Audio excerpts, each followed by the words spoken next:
우리 시간으로 오늘 새벽 미국 중앙은행인 연방준비제도가 올해 마지막 연방공개시장위원회 FOMC 회의를 마쳤습니다. 자산 매입을 축소하는 이른바 테이퍼링의 속도를 지금보다 2배로 높이고 본격적으로 금리 인상에도 나서겠다는 강력한 신호를 보냈습니다. 미국의 긴축 시기가 더욱 빨라지면서 우리 경제 전반에는 어떤 영향이 있을지 주목됩니다. 서지용 상명대 경영학부 교수 자리 함께했습니다. 어서 오십시오. 예, 안녕하세요. 네, 미 연준은 지난해 코로나19 대유행 이후 막대한 돈을 풀었습니다. 매달 1,200억 달러 규모의 채권을 매입했는데 그러다가 지난달부터 이 채권 매입의 규모를 축소하는 테이퍼링을 시작하지 않았습니까?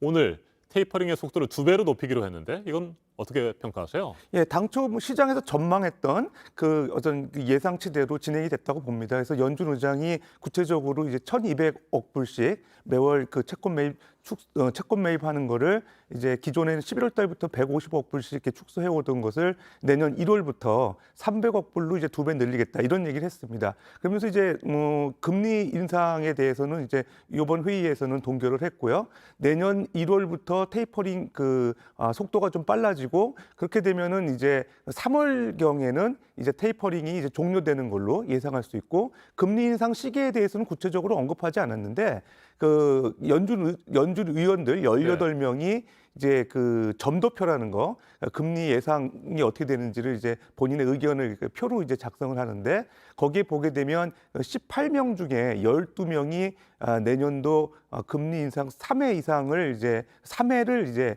예상을 하고 있고요. 그다음에 심지어는 4회 인상할 가능성이 있다고 이제 언급했던 그 위원들도 2명이나 됐어요. 그러니까 18명 중에 12명 정도가 이제 네. 금리 인상 3회 이상을 원했다. 이렇게 볼 수 있을 것 같습니다. 네, 일단 오늘은 기준금리 0.00에서 0.25% 수준을 그대로 동결했습니다. 말씀하신 대로 이제 뭐 기준금리 인상도 빨라질 것으로 보이는데 그렇다면 언제쯤 처음으로 기준금리 인상이 결정될까요? 일단 테이퍼링은 3월에 종료될 거로 보이고요. 보통 연준 같은 경우는 1년에 8회가 정례 회의로 열리게 됩니다. 6주 간격으로 해서 이루어지는데 실제로 3월까지 이제 테이퍼링이 종료되는 시점 안에는 이제 금리 인상을 하지 않겠다는 게 이제 파월 연준 의장이 밝혔는데 네. 그럼에도 단서를 달았어요. 그래서 경제 고용 시장 동향이라든지 뭐 인플레이션 압력 수준에 따라서 이제 이제 금리 인상 속도를 이렇게 테이퍼링 이내에도 진행 이내에도 올릴 가능성을 이제 배제할 수는 없다. 이렇게 얘기했거든요. 결론적으로 이제 물가 상승 속도나 미국의 고용 시장 상황에 따라서 테이퍼링 진행 기간에도 뭐 올릴 가능성도 약하지만 있다고 볼 수 있을 것 같습니다. 네, 2024년까지는 뭐 총 8차례 정도 기준금리가 인상될 수도 있다. 뭐 이런 전망까지 나오는 것 같아요. 그렇습니다. 이제 점도표에 보게 되면 2022년도에는 3회, 네. 그다음에 2023년에도 3회, 2024년에 2회 이렇게 이제 그 금리 인상하는 게 대체적인 그 연준 위원들의 의견이었는데요. 그렇게 따지보면 내년에는 이제 0.75%까지 인상이 될 걸로 보이고요. 2023년에는 1.5%, 2024년이 되게 되면은 이제 2%까지 도달이 될 걸로 예상이 됩니다. 네, 테이퍼링을 서둘러 끝내고 기준금리도 인상하겠다는 것은 결국 인플레이션 때문일까요? 예, 지금 인플레이션 압력이 상당히 높죠. 그 제롬 파월 연준 의장이 이제 성명서를 통해서 이렇게 발표를 했습니다.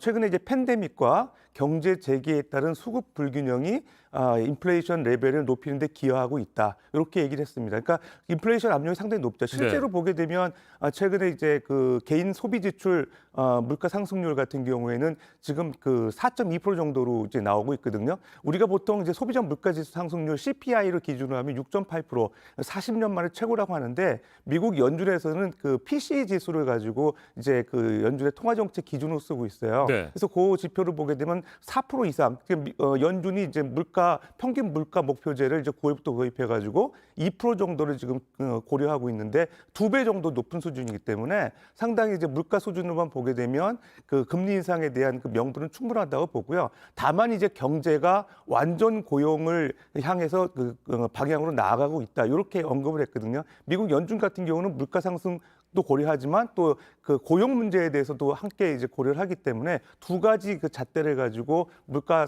금리 인상에 대한 그 기조나 시점을 결정하지 않을까 이렇게 생각이 됩니다. 네, 그만큼 인플레이션이 심각하기 때문에 연준은 이번 성명에서 일시적이라는 표현도 삭제를 했습니다. 인플레이션에 대해서 말이죠. 자, 이 같은 상황에서 파월 의장의 연설 내용도 좀 관심을 가지고 살펴볼 필요가 있는데 오미크론 변이 바이러스에 대해서 얘기를 했습니다. 코로나19 확진 사례도 증가하고 있는 상황에 대해서 굉장히 위험을 제기하는 요소다 이렇게 보고 있습니다. 경제 전망에 대해서 말이죠. 이건 어떻게 예, 평가하십니까? 오미크론에 대해서도 언급을 했습니다. 이제 시장의 불확실성을 높인다 그렇게 얘기를 했습니다. 그래서 당초에 이제 올해 그 미국의 경제 성장률을 이제 그 5.9%로 전망을 했었는데 오미크론에 대한 불확실성 때문에 최대한 낮춰질 가능성도 언급을 했죠. 5.5%까지 전망을 하고 있고 내년까지 이제 오미크론 이슈가 이제 심화될 경우에는 4% 정도로 전망을 하고 있어요. 그러니까 상당히 이제 미국도 오미크론에 대한 그 확산에 대해서 우려하고 있는 입장인 것 같습니다.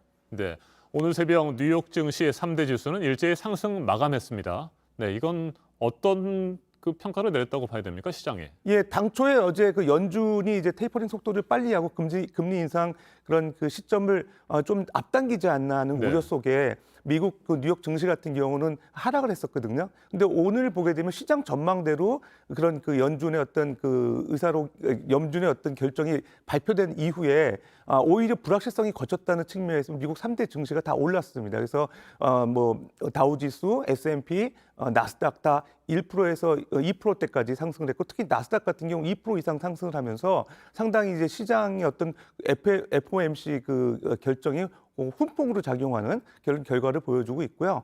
그 다음에 또 이제 특히 이제 그 암호화폐 같은 경우도 4% 이상 올랐고 네. 유가도 소폭 상승한 걸로 나타났습니다. 네, 우리 코스피는 FOMC 결정을 앞두고 어제 혼조세를 보였습니다. 그러다가 2,989선에서 마감됐는데 오늘은 어떻게 될까요? 예, 오늘 소폭 오를 걸로 예상이 됩니다. 이제 미국 증시도 올랐고, 그다음에 미국의 어떤 그 테이퍼링 속도나 금리 인상 시점이 상당히 좀 구체화되는 그런 결정이 나왔기 때문에 우리나라의 증시도 어제보다는 소폭 상승하지 않을까 전망됩니다. 네, 알겠습니다. 한국은행도 기준금리 인상하는 부분에 있어서는 뭐 분명한 영향을 받게 되겠죠? 그렇습니다. 이제 뭐 대선 전에 내년 1월 중에 미국의 이제 그 테이퍼링 속도나 금리 인상에 대한 그 기조를 또 보면서 한 차례 인상할 가능성이 있다고 봅니다. 알겠습니다. 오늘 여기까지 듣겠습니다. 서지용 상명대 경영학부 교수였습니다. 말씀 잘 들었습니다. 예, 감사합니다.